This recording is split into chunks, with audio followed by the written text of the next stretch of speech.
नमस्कार सभी को। आज की हमारी इस ऑनलाइन क्लास में आपका बहुत बहुत स्वागत है।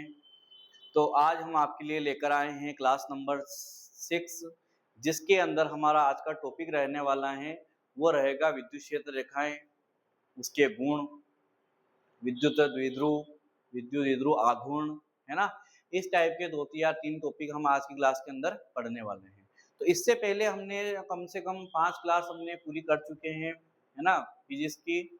और फर्स्ट चैप्टर जो चल रहा है हमारा विद्युत, स्थिर विद्युत वाला, उसके हम कम से कम 4-5 टॉपिक क्लियर कर चुके हैं। और आज जो टॉपिक रहेगा हमारा वो रहेगा विद्युत क्षेत्र रेखाएं क्या होती हैं, विद्युत क्षेत्र रेखाओं के गुण, और विद्युत द्विध्रुव आघूर्ण क्या होता है, और विद्युत द्विध्रुव क्या होता है ना। इन सभी टॉपिक के बारे में आज की क्लास में हम चर्चा करने वाले हैं। तो इससे पहले वाली क्लासों को आपने सभी ने देख लिया होगा। लगातार हमारे साथ में बने रहिए, हम आपको पूरी फिजिक्स एकदम कंप्लीट करके देंगे। टॉपिक वाइज सारे कंटेंट पूरे करवाए जाएंगे। जैसे हमारे सारे थ्योरेटिकल क्वेश्चन, डेरिवेशन पूरे होते हैं, इसके बाद में हम सारी एनसीईआरटी के जितने भी न्यूमेरिकल सवाल हैं सारे सवालों को हल कराएंगे। उसके बाद में सारे ऑब्जेक्टिव चैप्टर वाइज ऑब्जेक्टिव को क्लियर करेंगे, है ना। ऐसे हर यूनिट के हर चैप्टर के अंदर हम क्या करेंगे, इस तरीके से स्टेप बाय स्टेप सभी टॉपिक को क्या करेंगे, क्लियर करेंगे। किसी भी टॉपिक को छोड़ा नहीं जाएगा। तो आज की क्लास स्टार्ट करने से पहले हम आपको बता दें कि आप, जैसे मैं हर बार बोल रहा हूँ आपको, कि आप साथ के साथ नोट्स तैयार करिए, है ना। मैं जितना भी चीजें हैं सारी उस मटेरियल इसके ऊपर तैयार करके ला रहा हूँ, और बाकी जो हल करने इस चीजें में उसको भी हल कर रहा हूँ। तो इन सारी चीजों को आप लिखते रहिए, नोट्स बनाते रहिए, ताकि अपने को लिखने में कोई परेशानी ना हो, याद करने में कोई दिक्कत नहीं आए। और अगर वापस आपको कुछ समझ में नहीं आती बात, तो वापस आप उसको उसके अंदर वीडियो को वापस से देख सकते हैं। मैंने इसकी प्लेलिस्ट बना दी अलग से। और आपको कोई बात समझ में नहीं आया तो आप कमेंट बॉक्स में लिखकर मुझे जरूर बताएं कि ये बात हमें समझ में नहीं आई है। इसके बाद में हम हमारी क्लास स्टार्ट कर रहे हैं, है ना। तो क्वेश्चन रहेगा हमारा सबसे पहला, विद्युत क्षेत्र रेखाएं क्या होती है। तो विद्युत क्षेत्र रेखाएं हमने पहला ही टॉपिक है। इससे पहले तो हमने 10वीं में तो हमारा था नहीं है ना, विद्युत क्षेत्र रेखाओं के बारे में हमने पढ़ा नहीं है। तो आज हम पढ़ेंगे विद्युत क्षेत्र रेखाएं क्या होती है। क्या पढ़ेंगे, विद्युत क्षेत्र रेखाओं के बारे में चर्चा करते हैं कि विद्युत क्षेत्र रेखाएं होती क्या हैं। देखो, विद्युत क्षेत्र पढ़ा था हमने, क्या पढ़ा था, विद्युत क्षेत्र पढ़ा था। क्या पढ़ा था कि एक आवेश है, उस आवेश के चारों ओर का वह क्षेत्र जहां तक उसका क्या रहता है, प्रभाव रहता है, क्या कहलाता है, विद्युत क्षेत्र कहलाता है ना। ऐसा आवेश है, मान लो यहाँ पे कोई आवेश रखा हुआ है, इस आवेश के चारों ओर का वह क्षेत्र जहां तक ये विद्युत क्षेत्र क्या करता है, अपना प्रभाव प्रदर्शित करता है। या कोई अन्य आवेश लेके आते हैं तो वह बल, जो आवेश होता है, एक बल का अनुभव करता है। इस प्रकार के क्षेत्र को हम क्या कहते हैं, उस आवेश का विद्युत क्षेत्र कहा जाता है। अगर देखो यहाँ पे इतनी दूर दूर तक इसका इफेक्ट है, कहाँ तक, इतनी दूर दूर तक इसका इफेक्ट है इस आवेश का, इसका मतलब कहीं ना कहीं यहाँ पे जो हमें दिखाई तो देता ही है, लेकिन इफेक्ट तो वहां तक है, लेकिन उसके अंदर कुछ ना कुछ तो है यहाँ पे जो हमें दिखाई नहीं दे रहा, लेकिन उसका प्रभाव हो रहा है वहां पे। काल्पनिक चीज है कोई ना कोई वहां पे। तो ऐसी काल्पनिक चीजों को क्या नाम दिया है, विद्युत क्षेत्र रेखाएं नाम दिया है। क्या नाम दिया है, विद्युत क्षेत्र रेखाएं, जो कि इस आवेश के चारों ओर फैली हुई रहती हैं, है ना। क्या नाम दिया उनको, विद्युत क्षेत्र रेखाएं नाम दिया, है ना। तो उसकी परिभाषा क्या है विद्युत क्षेत्र रेखाओं की, कि विद्युत क्षेत्र के अंदर, काय के अंदर, विद्युत क्षेत्र के अंदर खींची गई वे काल्पनिक वक्र रेखाएं होती हैं। क्या होती हैं, वे काल्पनिक वक्र रेखाएं होती हैं जिनके किसी बिंदु पर खींची गई स्पर्श रेखा परिणामी विद्युत क्षेत्र की दिशा को प्रदर्शित करती हैं। मैं आपको परिभाषा बताता हूं इसकी क्या लिख रखी है। विद्युत क्षेत्र रेखाएं विद्युत क्षेत्र में सीधी या निष्कोण वक्र रेखाएं होती हैं जिनके किसी बिंदु पर खींची गई स्पर्श रेखा उस बिंदु पर परिणामी विद्युत क्षेत्र की दिशा को प्रदर्शित करती हैं। एक और परिभाषा लिख रही है, विद्युत क्षेत्र रेखाओं के गुण, सॉरी तो गुण आ गए हैं। तो इससे पहले कुछ परिभाषाएं और लिख रखी है ना। इससे पहले भी कुछ परिभाषाएं और हमने लिख रखी है यहाँ पर। क्या लिख रखी है कि विद्युत क्षेत्र में एकांक धनावेश, क्या एक और परिभाषा, कि विद्युत क्षेत्र में एकांक धनावेश जिस पथ पर गमन करता है या जिस पथ का अनुसरण करते हुए क्या करता है, वो गमन करता है, उस क्षेत्र, उसे क्या कहते हैं अपन, विद्युत क्षेत्र रेखा कहते हैं।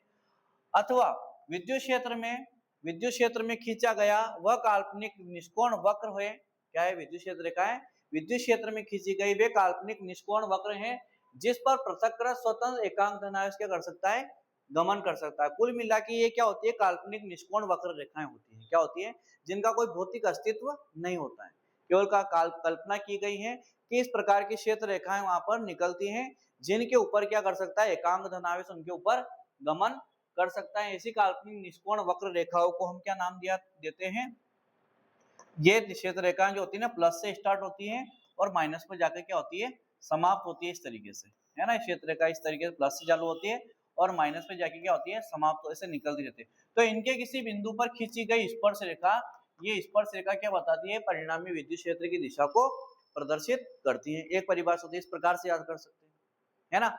दूसरी परिभाषा है कि ये काल्पनिक निष्कोण वक्र रेखाएं होती है, जिनके ऊपर स्वतंत्र एकांक धनावेश क्या कर सकता है, इसके ऊपर गमन कर सकता है। कौन गमन कर सकता है, स्वतंत्र एकांक धनावेश क्या कर सकता है, इनके ऊपर गमन कर सकता है। यह स्वतंत्र एकांक धनावेश जिस पथ पर क्या करता है, गमन करता है, ऐसे पथ को हम क्या कहते हैं, क्षेत्र रेखाएं कहते हैं। और ये कैसी होती है, काल्पनिक होती है। ठीक है, क्या बताया मैंने, परिभाषा को एक बार समझेंगे कि किस विद्युत क्षेत्र के अंदर, ये विद्युत क्षेत्र के अंदर खींची गई, ये विद्युत क्षेत्र रेखा हमने खींच रखी है, इनके किसी बिंदु पर, ये कोई सा बिंदु लिया, इनके ऊपर खींची गई स्पर्श रेखा, अगर इनके ऊपर क्या करते हैं अपन, स्पर्श रेखा खींचते हैं, तो वो स्पर्श रेखा क्या बताती है, परिणामी विद्युत क्षेत्र की दिशा को प्रदर्शित करती है। तो कोई सी भी तीनों में से कोई सी भी एक परिभाषा अपन याद कर सकते हैं। तीनों परिभाषा याद करना अपने को जरूरी नहीं है, लेकिन पता होनी चाहिए, इसलिए पढ़ लेना, लिख लेना, नोट जरूर कर लेना, अथवा लिख करके ना उनको नोट जरूर कर लेना कि क्या क्या परिभाषा इसकी हो सकती है। तो मैंने आपको तीन परिभाषा बताई इसकी। एक परिभाषा तो क्या है कि विद्युत क्षेत्र में एकांक धनावेश जिस पथ पर गमन करता है, एकांक धनावेश उस पथ के अंदर, विद्युत क्षेत्र के अंदर जिस पथ के ऊपर क्या करता है, गमन करता है, उस पथ को क्या कहते हैं, विद्युत क्षेत्र रेखा कहते हैं। अथवा विद्युत क्षेत्र रेखा विद्युत क्षेत्र में खींचा गया वह काल्पनिक निष्कोण वक्र है, जिस पर पृथक स्वतंत्र एकांक धनावेश क्या कर सकता है, गमन कर सकता है। दोनों का मतलब क्या है, एक ही है। जिस पथ पर गमन करता है उसे विद्युत क्षेत्र रेखा कहते हैं, या जिस पथ पर से होकर क्या करता है, गमन करता है, उसे भी क्या कहते हैं अपन, निष्कोण वक्र रेखाओं को विद्युत क्षेत्र रेखाएं कहते हैं। विद्युत क्षेत्र रेखा किसी बिंदु पर खींची गई स्पर्श रेखा, एक परिभाषा लिख रखी याद करके जो मैंने बताई अभी, किसी बिंदु पर खींची गई स्पर्श रेखा उस बिंदु पर परिणामी विद्युत क्षेत्र की दिशा को प्रदर्शित करती है। कोई सी भी एक परिभाषा अपने को याद कर लेना है। इसके बाद में आते हैं अपन इसके गुणों के ऊपर, काय के ऊपर आते हैं, गुणों के ऊपर आते हैं कि विद्युत क्षेत्र रेखाओं के क्या क्या गुण होते हैं। तो गुण पढ़ने के लिए मैं आपको पहले कुछ चित्र बना देता हूँ, है ना, कुछ चित्र बना देता हूँ कि ये जो क्षेत्र रेखाएं होती है ना, ये कहाँ से चलती है, प्लस से चालू होती है और माइनस पर जाके क्या होती है, समाप्त होती है। इस प्रकार से इनका क्या करना, अपने को चित्र का निर्माण कर लेना है। क्षेत्र रेखा कहाँ से निकलती है, ये प्लस से निकल के कहाँ तक जाती है, माइनस आवेश पर जाती है और माइनस पर जाकर क्या होती है, समाप्त होती है, यहाँ से निकलती है ना, और यहाँ क्या करती है, प्रवेश करती है ना। प्लस से स्टार्ट होकर कहाँ जाती है, माइनस पर जाकर समाप्त हो जाती है। समाप्त हो जाती है मतलब यहाँ से निकली, है ना, और यहाँ जाके समाप्त हो गई। तो एक ही साइड बंद वक्र बनाया उसने, तो इस साइड खुली रहेगी, तो ये क्या कहलाएगा, खुला वक्र होती है। ये क्षेत्र रेखा कौन सा वक्र बनाती है, खुला वक्र बनाती है। ठीक है, एक तो गुण ये हो गया, डायरेक्ट दो गुण हो गए। एक तो प्लस से स्टार्ट होकर कहाँ जाके समाप्त होती है, माइनस में जाके समाप्त होती है, पहला गुण। दूसरा गुण है कि खुले एक साइड से बंद हो, वहां जाके समाप्त होकर मतलब इधर पार्टीशन खुला रह गया, तो क्या बोलेंगे, खुला वक्र होती है, दूसरा गुण।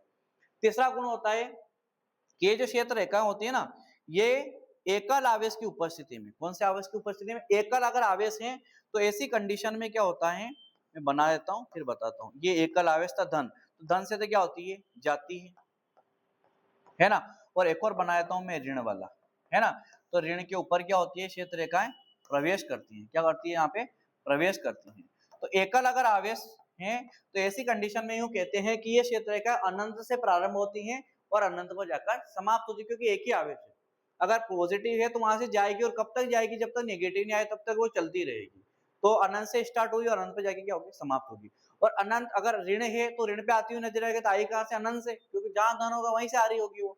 अगर अकेला आवेश हो तो अनंत से आ रही है, तो अनंत से स्टार्ट, अनंत से प्रारंभ होती है और अनंत पर जाके समाप्त होती है। कौन सी कंडीशन में, जब आवेश कितना हो, एकल आवेश हो। एक और है कि जब जैसे दोनों क्या है, आवेश मैंने दोनों समान ले लिए, दोनों आवेश कौन से ले लिए, पॉजिटिव ले लिए, तो इससे क्षेत्र रेखा कैसे निकलती है, बाहर निकलेगी, है ना, इस तरीके से। और निकलेगी, लेकिन होगा क्या कि उधर भी धन आवेश रखा होगा सामने, तो उससे भी क्षेत्र रेखाएं निकलेगी, तो इससे भी क्षेत्र रेखाएं निकलेगी, लेकिन ये एक दूसरे को क्या करेगी, प्रतिकर्षित करेगी। क्या करेगी, एक दूसरे को प्रतिकर्षित करेगी। तो धक्का लगा, ये उसने उसको धक्का लगाया, इसने इधर धक्का लगाया, दोनों का डायरेक्शन क्या हो गई, बदल गई। डायरेक्शन बदल गई तो बीच में क्या हो गया, किसी प्रकार की कोई क्षेत्र रेखा बची ही नहीं। तो यहाँ पे एक ऐसा बिंदु प्राप्त हो जाता है जिस बिंदु को हम क्या कहते हैं, उदासीन बिंदु। क्या कहते हैं इसको, उदासीन बिंदु कहा जाता है। क्या कहते हैं इसको, उदासीन बिंदु कहते हैं। मतलब अगर सजातीय अगर आवेश रखे हुए पास पास, तो ऐसी कंडीशन में क्षेत्र रेखा एक दूसरे प्रतिकर्षित हो जाएगी और बीच में एक ऐसा बिंदु प्राप्त हो जाता है जिस पर, जहां पर किसी प्रकार का कोई आवेश नहीं होता है। ऐसे बिंदु को हम क्या कहते हैं, उदासीन बिंदु कहते हैं। तो ये तीसरा पॉइंट हो जाएगा। उसके बाद में और भी पॉइंट है, देखो और पॉइंट कौन कौन से इसके अंदर, वो देखते हैं। मैंने बताया आपको क्षेत्र रेखाओं के गुण, यहाँ से लिख रखे इसके गुण, है ना। पहला गुण क्या लिख रखा हमने कि विद्युत क्षेत्र रेखा धन आवेश से प्रारंभ होती है और कहाँ जाके समाप्त होती है, ऋण आवेश पर जाके समाप्त होती है। पहला पॉइंट बताया था। दूसरा पॉइंट बताया मैंने कि आवेश, एकल आवेश की उपस्थिति में, है ना, एकल आवेश की स्थिति में विद्युत क्षेत्र रेखा अनंत से प्रारंभ होती है ना, और अनंत पर जाकर क्या हो जाती है, समाप्त हो जाती है। अनंत से स्टार्ट होती है और अनंत पर जाकर क्या होती है, समाप्त हो जाती है। विद्युत, एक ये परिभाषा के रूप में हो गई। तीसरा पॉइंट इसकी परिभाषा ही ले लो आप कि विद्युत क्षेत्र रेखाओं के किसी बिंदु पर खींची गई स्पर्श रेखा उस बिंदु पर परिणामी विद्युत क्षेत्र की दिशा को प्रदर्शित करती है। ये परिभाषा हो गई एक तरीके से। तीसरा गुण, एक गुण और मैंने बताया था कि ये खुला वक्र होती है। चौथा पॉइंट में अपने को वो लिख देना है कि ये क्या होती है, खुला वक्र होती है। अगला पॉइंट देखते हैं और क्या कैसे गुण लिख रखे। चौथा लिख रखा है, दो क्षेत्र रेखाएं एक दूसरे को कभी प्रतिच्छेद नहीं करती हैं। जैसे दो क्षेत्र रेखाएं हैं और दो क्षेत्र रेखाएं एक दूसरे को कभी प्रतिच्छेद नहीं करती हैं। कैसे नहीं करती हैं, अगर इस प्रकार से अगर दो क्षेत्र रेखा एक दूसरे को प्रतिच्छेद करती हैं तो प्रतिच्छेद बिंदु पर इसकी दो डायरेक्शन हो जाती है। क्या हो जाती है, दो डायरेक्शन हो जाती हैं। तो एक ही आवेश के कारण किसी कटान बिंदु पर दो दिशाएं होना असंभव है। इसलिए अपन डायरेक्ट क्या बात बोल सकते हैं कि दो क्षेत्र रेखाएं एक दूसरे को कभी भी प्रतिच्छेद नहीं करती हैं, क्योंकि प्रतिच्छेद बिंदु पर दो दिशाएं हो जाएगी और एक आवेश के कारण किसी विद्युत क्षेत्र की दो दिशाएं होना संभव नहीं होता है। इसलिए डायरेक्ट ये पॉइंट लिख सकते हैं अपन कि दो क्षेत्र रेखाएं एक दूसरे को कभी भी प्रतिच्छेद नहीं करती हैं। ये बात अपने को लिख देना है। ये यहाँ लिख रखा है, देखो क्या लिख रखा है, विद्युत क्षेत्र रेखाएं, एक मिनट, सॉरी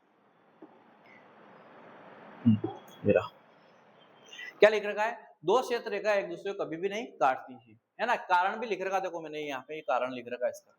क्या कारण लिख रखा है यहाँ से यहाँ तक, यदि दो क्षेत्र रेखाएं एक दूसरे को प्रतिच्छेद बिंदु पर दो स्पर्श रेखाएं खींची जा सकती हैं, है ना। यदि दो क्षेत्र एक दूसरे को काटती हैं तो उस प्रतिच्छेद बिंदु पर कितनी दो स्पर्श रेखा खींची जा सकती है, जिसका अर्थ यह है कि प्रतिच्छेद बिंदु पर विद्युत क्षेत्र की दो दिशाएं हो जाएगी। मैंने बताया अभी आपको कि प्रतिच्छेद अगर काटा कहीं पे एक दूसरे को उसने, तो वहां पे दो स्पर्श रेखा अपन अलग अलग डायरेक्शन में खींच सकते हैं। इसका मतलब उस बिंदु के ऊपर विद्युत क्षेत्र की कितनी दिशाएं हो जाती हैं, दो दिशाएं हो जाती हैं, है ना, जो कि संभव नहीं है, क्योंकि किसी भी बिंदु पर विद्युत क्षेत्र की एक और केवल एक ही दिशा होती है। किसी भी एक बिंदु पर विद्युत क्षेत्र की केवल एक ही दिशा हो सकती है। इसलिए डायरेक्ट अपन ये बात बोल सकते हैं कि दो क्षेत्र रेखाएं एक दूसरे को कभी प्रतिच्छेद नहीं करती हैं। तो ये वाला क्वेश्चन पेपर में अलग से भी पूछा जाता है, अलग से 2 नंबर में प्रश्न पूछ लेते हैं कि दो क्षेत्र रेखाएं एक दूसरे को प्रतिच्छेद नहीं करती हैं, क्यों। तो ये अलग से इसको क्वेश्चन बना के भी आप लिख सकते हो, इसको नोट करके ना अलग से क्वेश्चन बना के लिख लेना। अगला लिख रखा है कि विद्युत क्षेत्र में खींची गई, विद्युत क्षेत्र रेखाएं विद्युत क्षेत्र में खींची गई लचकदार डोरी की तरह लंबाई में सिकुड़ने का प्रयास करती हैं। विद्युत क्षेत्र रेखाएं जो होती है ना, प्लस से जा रही है, किधर जाती है, माइनस की ओर जाती है ना। अब वो क्या होती है, जैसे अपन कोई डोरियों को पकड़ के, रबर के डोरियों को पकड़ के खींच दिया मैंने, अब जैसे खींच के रख रखा मैंने, होगा इसको मैं छोड़ू हल्का सा, तो वो क्या होगी, इस प्रकार से सिकुड़ने का प्रयास करती है। क्या होती है, इस प्रकार से वो सिकुड़ने का प्रयास करती है ना। तो क्षेत्र रेखाएं भी क्या होती है कि इस प्रकार से करती है, जैसे लचकदार डोरी को खींच के रखते हैं, सिकुड़ती है, सिकुड़ती, इसी टाइप से क्षेत्र रेखाएं भी क्या होती है, प्लस से लेकर माइनस की ओर जाती हैं। तो इस प्रकार से वो सिकुड़ने का प्रयास करती है, और सिकुड़ने का प्रयास कर रही है, इसका मतलब कहीं ना कहीं उनके बीच में क्या हो रहा है, अट्रैक्शन हो रहा है। कब हो रहा है कि जब वो प्लस से कहाँ जा रही है, माइनस की ओर जा रही है, और एक दूसरे खिंचाव का अनुभव कर रही है। इससे ये स्पष्ट होता है कि वी जाती है, एक प्लस है, क्या है, माइनस है, तो वी जातीय आवेशों में क्या होता है, आकर्षण होता है। जैसे कि यहाँ पे बता रखा है मैंने, ये चित्र बनाया था अभी, कि ये ऐसी कंडीशन होती है ना, तो ऐसी कंडीशन में क्या होती है, क्षेत्र रेखा लंबाई के अनुदिश क्या होती है, सिकुड़ने का प्रयास करती है। सिकुड़ने का प्रयास कर रही है, इसका मतलब क्या होता है, सजातीय आवेशों में क्या हो रहा है, यहाँ पे आकर्षण होता है। दूसरी बात बताया उसने कि एक और देखो, एक और पॉइंट में क्या लिख रखा है कि ये क्षेत्र रेखाएं क्या होती है, लंबाई के लंबवत एक दूसरे को क्या करती है, प्रतिकर्षित करती है। क्या करती है, लंबाई के लंबवत एक दूसरे को क्या करती है, प्रतिकर्षित करती है, मतलब दूर हटाने का प्रयास करती है। जैसे प्लस से होकर माइनस की ओर जा रही थी, उसी को बताया तो मैं वापस से उसी चित्र के अनुसार, ये प्लस से किधर जा रही है, माइनस के। अब ये क्या करती है, इस प्रकार से क्या करती है, एक दूसरे को दूर हटाने का प्रयास करती है। और ये भी प्लस से आ रही थी, ये भी प्लस से आ रही थी, और ये यहाँ पे लंबाई के अनुदिश क्या कर रही है, लंबवत एक दूसरे को क्या कर रही है, दूर हटाने का प्रयास कर रही है। इससे ये स्पष्ट होता है कि वो भी प्लस से आई थी, वो प्लस, मतलब दोनों के ऊपर एक ही चार्ज है, इसका दूर हटा रहे, इससे स्पष्ट होता है कि सजातीय आवेशों में क्या होता है, प्रतिकर्षण होता है ना। ये गुण हो गए अपने 5 से 6 गुण हो गए, है ना। उसके बाद में अगला गुण आता है कि विद्युत क्षेत्र रेखाएं चालक के पृष्ठ से कैसे निकलती है, अभिलंब। कोई सा भी धातु का पृष्ठ होता है, चालक मतलब धातु सभी होती है चालक, तो अगर उस चालक के पृष्ठ से कैसे निकलती है, अभिलंबवत निकलती है। कोई सा भी धातु का ऐसा रखा है तो अभिलंबवत ऐसे निकलेगी, अगर वो यूं रखा है तो अभिलंबवत ऐसे निकलेगी। मतलब कोई सा भी चालक अगर है तो क्षेत्र रेखा उससे कैसे निकलती है, हमेशा अभिलंबवत गुजरती है। उसके बाद में अगला लिख रखा है कि विद्युत क्षेत्र रेखाएं चालक के अंदर से होकर नहीं गुजरती है, अतः चालक के अंदर विद्युत क्षेत्र क्या होता है, शून्य होता है। कोई गोली चालक है, क्या है, गोली चालक है, और उस गोली चालक को हमने क्या दे दिया, बाहर से आवेश दे दिया, गोली चालक है। इस गोली चालक को हमने क्या कर दिया, बावेश से आवेश दे दिया, तो इस आवेश जो होता है ना, गोली चालक के पूरे पृष्ठ पर समान रूप से क्या हो जाता है, वितरित हो जाता है, अंदर आवेश जाता ही नहीं है। धातु को दिया गया संपूर्ण आवेश उसके बाह्य पृष्ठ पर समान रूप से वितरित हो जाता है, अंदर आवेश जाता ही नहीं है, तो अंदर आवेश क्या होगा, शून्य होगा। अंदर आवेश क्या होगा, शून्य होगा। तो अंदर से क्षेत्र रेखाएं, जब आवेश ही नहीं है तो वहां विद्युत क्षेत्र रेखाएं होगी नहीं, है ना। तो किसी चालक के अंदर विद्युत क्षेत्र रेखाएं क्या होती है, शून्य होती है। प्रबल विद्युत क्षेत्र में विद्युत क्षेत्र रेखाएं एक दूसरे के अत्यंत निकट तथा सघन होती हैं, तथा दुर्बल विद्युत क्षेत्र में क्षेत्र रेखाएं दूर दूर अर्थात विरल होती है। या फिर दूसरे शब्दों में जो बोल रहा हूँ उस हिसाब से लिख सकते हैं कि जहां पर क्षेत्र रेखाएं क्या होती है, सघन होती है। मेरी भाषा में लिखो तो इस तरीके से लिख लेना कि जहां पर क्षेत्र रेखाएं क्या होती है, सघन होती है, मतलब क्षेत्र रेखा अगर क्या है, सघन है, तो वहां पे विद्युत क्षेत्र क्या होगा, विद्युत क्षेत्र होगा वहां पे प्रबल।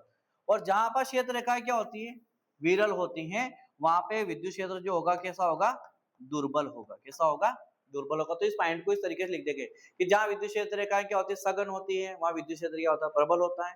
और जहां विद्युत क्षेत्र रेखाएं क्या होती हैं, दुर्बल होती है, मतलब विरल होती है, वहां विद्युत क्षेत्र क्या होता है, दुर्बल होता है, मतलब कमजोर होता है। ये पॉइंट बना के अपन अलग से लिख सकते हैं।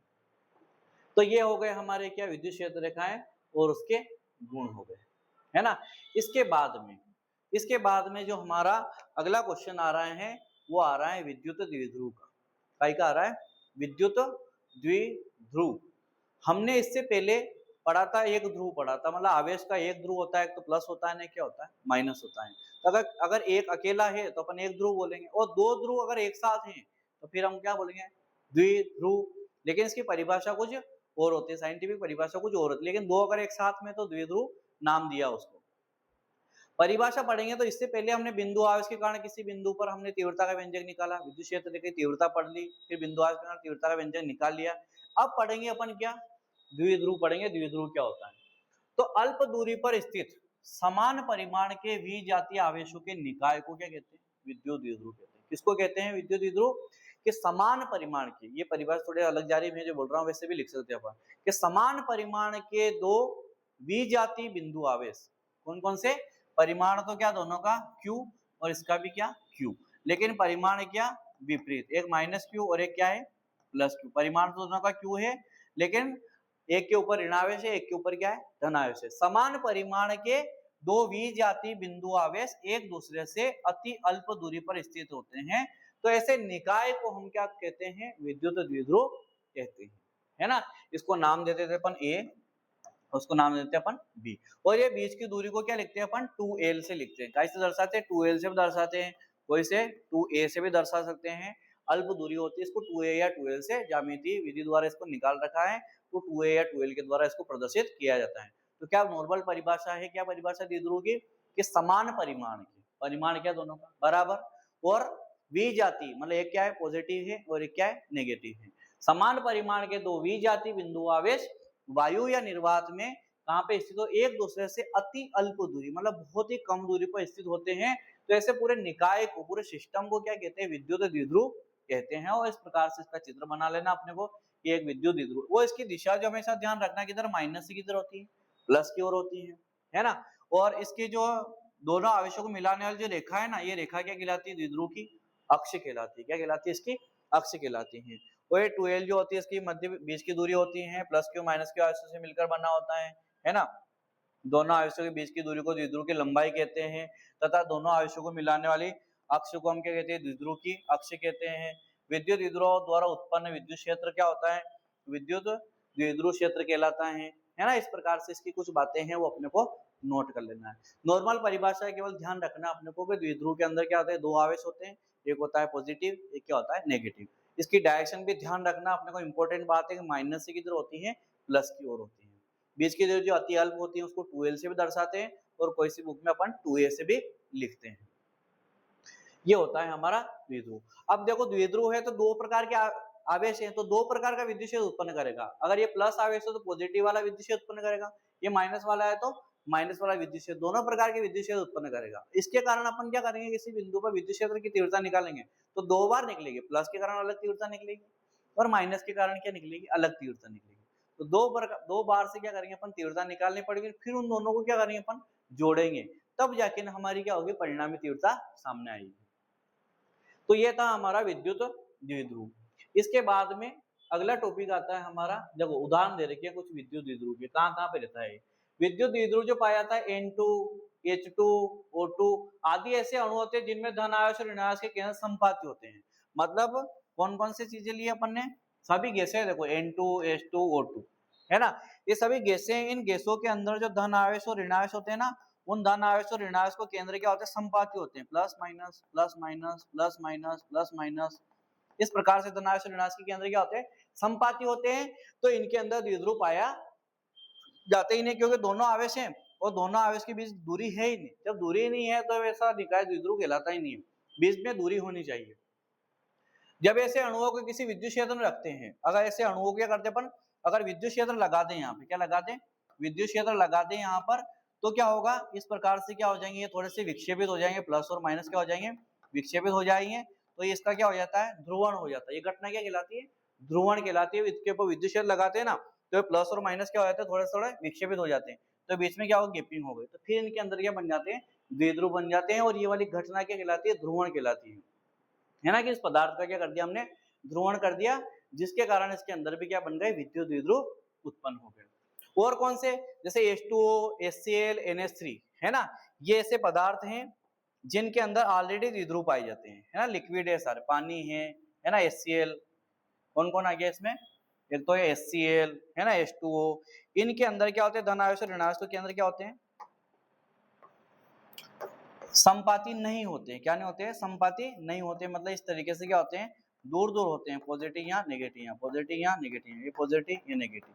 इस प्रकार से क्या होते हैं? इनके बीच में गैपिंग रहती है, मतलब इनके अंदर द्विध्रुव पाया जाता है। कहीं कहीं पाया जाता है H2O, HCl, NH3 ऐसे अणु होते हैं जिनमें धनायश ऋणायश के केंद्र समपाती नहीं होते हैं। क्या नहीं होते? समपाती नहीं होते। इन अणुओं को क्या कहते हैं अपन? ध्रुवीय अणु कहते हैं। ऐसे अणुओं में क्या होते हैं? विद्युत द्विध्रुव होते हैं। और H2, N2, O2 इनमें धन आवेश ऋण आवेश के केंद्र समपाती होते हैं। क्या लिख रखा है यहाँ पे? समपाती होते हैं, मतलब एक के ऊपर एक होते हैं। तो फिर उनको क्या करते हैं अपन? विद्युत क्षेत्र के अंदर रखते हैं। और विद्युत क्षेत्र के अंदर रखने थोड़े थोड़े क्या हो जाते हैं? वो विक्षेपित हो जाते हैं, तो उनके अंदर भी क्या हो जाते हैं? विद्युत द्विध्रुव उत्पन्न हो जाते हैं। लेकिन वो घटना क्या कहलाएगी? फिर ध्रुवण कहलाएगी, कि उनका क्या कर दिया हमने? ध्रुवण कर दिया। ये थे इनके कुछ उदाहरण, कहाँ कहाँ पे विद्युत द्विध्रुव पाई जाती है। इसके बाद में अगला क्वेश्चन आ रहा है हमारा, विद्युत द्विध्रुव विद्युत द्विध्रुव आघूर्ण। क्या आ रहा है? विद्युत द्विध्रुव आघूर्ण किसे कहते हैं? इसका SI मात्रा में सूत्र लिखिए। तो विद्युत द्विध्रुव का आघूर्ण क्या होता है? तो जैसे अभी हमने पढ़ा था विद्युत द्विध्रुव क्या होता है, तो ये एक विद्युत द्विध्रुव बनाता हूं मैं यहाँ पे। कैसे बना होता है? -q, एक तरफ क्या रहता है? +q, और बीच की दूरी को कैसे लिखते हैं अपन? 2l से लिखते हैं। कि चित्र में AB एक विद्युत द्विध्रुव है ना, जो कैसे बना हुआ है? +q और -q आवेशों से मिलकर बना है, और इसके बीच की दूरी क्या होती है? 2l होती है ना। क्या नाम है इसका? विद्युत द्विध्रुव। इसके अंदर भी बना देना चाहो तो इसको, है ना, विद्युत द्विध्रुव इसका चित्र इसके अंदर भी बना देना है। परिभाषा देखो इसकी, परिभाषा में यहाँ बना के बताता कि विद्युत द्विध्रुव के, क्या परिभाषा है?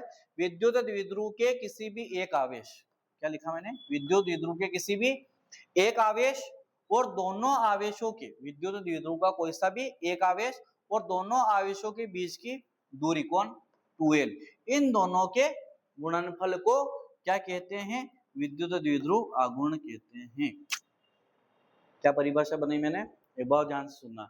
विद्युत द्विध्रुव जो है, इस विद्युत द्विध्रुव के कोई से भी एक आवेश और दोनों आवेशों के बीच की दूरी कौन? 2L। एक आवेश और दोनों आवेशों के बीच की दूरी 2L, इन दोनों का क्या करते हैं? गुणनफल करते हैं, तो वो गुणनफल ही क्या कहलाता है? विद्युत द्विध्रुव आघूर्ण कहलाता है। इलेक्ट्रिक डाइपोल मोमेंट कहते हैं इसको, इसलिए कैसे बताते हैं इसको? P से बताते हैं। P बराबर क्या हो जाए? Q इंटू 2L, ये इसका फॉर्मूला बन जाएगा, यही लिख रखा है। विद्युत द्विध्रुव के किसी एक आवेश और द्विध्रुव की लंबाई दोनों के गुणनफल को क्या कहते हैं? उसका विद्युत द्विध्रुव आघूर्ण कहते हैं। या मैंने जैसा बोला वैसे भी अपन लिख सकते हैं, नोट कर सकते हैं जैसे मैंने बोला है।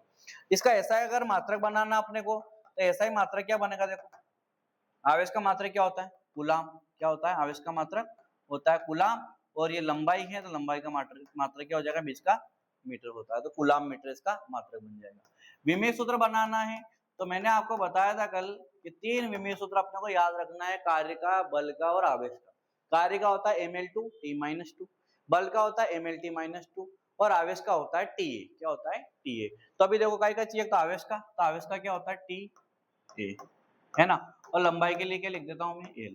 तो यहाँ पे कौन नहीं है? M नहीं है, तो मैं लिख देता हूँ उसको 0 L T A, ये बन गया हमारा इसका विमेय सूत्र। और ये जो विद्युत द्विध्रुव आघूर्ण क्या होता है? एक प्रकार की सदिश राशि होती है। क्या होती है? ये सदिश राशि होती है, क्योंकि इसकी दिशा माइनस से प्लस की ओर होती है। ये हमारा हो गया विद्युत द्विध्रुव आघूर्ण। इसके बाद में चलो एक सवाल और आ गया, इसके अंदर एक सवाल और कर देते हैं आज की क्लास में, तो इतना ही रहेगा। एक सवाल कर देते हैं हम कि एक इलेक्ट्रॉन और एक प्रोटॉन, क्या दे रखा है सवाल में? एक इलेक्ट्रॉन और एक प्रोटॉन एक दूसरे से 1 एंगस्ट्रॉम की दूरी पर रखे हुए हैं। कितनी दूरी पर रखे हुए हैं? 1 एंगस्ट्रॉम मतलब 10⁻⁻10 मीटर की दूरी पर रखे हुए हैं। तो विद्युत द्विध्रुव का आघूर्ण कितना होगा? विद्युत द्विध्रुव आघूर्ण मतलब P निकालना अपने को। तो देखो दे क्या रखा है वो लिख देते हैं पहले, तो दिया है ना। हमें क्या क्या दे रखा है? क्या दे रखा है? एक इलेक्ट्रॉन और एक प्रोटॉन, मतलब एक तो इधर कौन है? इलेक्ट्रॉन है ना, और इधर कौन है? प्रोटॉन है। इसके ऊपर नेगेटिव चार्ज होता है, इसके ऊपर कौन सा होता है? पॉजिटिव चार्ज होता है ना। एक दूसरे से कितने? 1 एंगस्ट्रॉम की दूरी पर रखे हुए हैं। कितनी दूरी पर रखे हुए हैं? 1 एंगस्ट्रॉम की दूरी पर। तो एक इलेक्ट्रॉन के ऊपर और एक प्रोटॉन के ऊपर जो होता है ना, आवेश सेम होता है 1.6 × 10⁻⁻19 कूलाम। लेकिन अपन हल करेंगे तो वहां नेगेटिव पॉजिटिव चिन्ह का यूज नहीं, केवल परिमाण को लेके चलेंगे, है ना। और बीच की जो दूरी दे रखी है 2L, बीच की दूरी क्या होती है? 2L होती है। ये 2L का मान दे रखा अपने को 1 एंगस्ट्रॉम, और एंगस्ट्रॉम को मीटर में बदलते हैं, 10 की घात कितना होता है?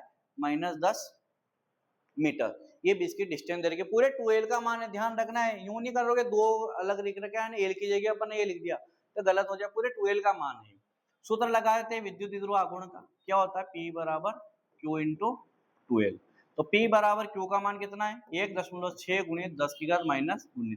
ये Q के ही मान है ना, आवेश है। और ये बीच की दूरी कितनी दे रखी है? 10⁻⁻10, है ना। 2L का पूरा मान है वो 10। यूं नहीं कि ये 2 ऐसे लिख दिया ना, L की जगह अपन ने 10 लिख दिया, 10⁻⁻10, सब गलत हो जाएगा। क्या करना है? ये 1.6 ऐसा ऐसे, और 10 की घात माइनस का क्या हो जाएगा? ये 29 कूलाम और मीटर। ये हमारा इसका विद्युत द्विध्रुव आघूर्ण का मान आ जाएगा। तो आज की क्लास में हमने सारे टॉपिक जो पढ़े हैं, एक तो विद्युत क्षेत्र रेखाएं क्या होती है, उसके गुण पढ़े, है ना। विद्युत द्विध्रुव आघूर्ण क्या होता है, विद्युत द्विध्रुव क्या होता है। आज केवल 3 टॉपिक इस क्लास के अंदर हमने क्लियर करे हैं। कल से हमारे इसके कुछ डेरिवेशन है ना। विद्युत द्विध्रुव कारण अक्षीय स्थिति में तीव्रता निकालना, विद्युत द्विध्रुव का निरक्षीय स्थिति में तीव्रता निकालना, है ना। और भी बहुत सारे गाउस की प्रमेय आएगी अभी सामने, है ना। गाउस की प्रमेय के बाद में और भी क्वेश्चन है, वो बल लागुण वाला है, किया गया कार्य का व्यंजक है, स्थिर ऊर्जा का व्यंजक है, बहुत सारे डेरिवेशन अब इसके बाद में अपने चालू होंगे। तो इन सारे क्वेश्चन को जो मैंने आज कराए हैं विद्युत द्विध्रुव और विद्युत द्विध्रुव आघूर्ण को पढ़ लेना, क्योंकि बार बार यूज में आएगा इनका मान, बार बार इनके बारे में अपने को लिखना पड़ेगा। कम से कम 5 से 6 क्वेश्चनों में विद्युत द्विध्रुव के बारे में लिखना पड़ेगा। इसलिए आज की क्लास में जो मैं पढ़ाया है उस सारे कॉन्सेप्ट को अपने क्या करना है, कॉपी के अंदर नोट करना है और साथ में पढ़ लेना है। क्योंकि कल जो मैं क्लास में पढ़ूंगा अगर ये याद होंगे तो वो जल्दी समझ में आ जाएगा। अगर ये नहीं पढ़े हमने तो वो समझ में आना क्या हो जाएगा, थोड़ा दिक्कत खड़ी कर देंगे। इसलिए इनको पढ़ के आना, क्लास को देख के आना। आज की क्लास में इतना ही। Thank you.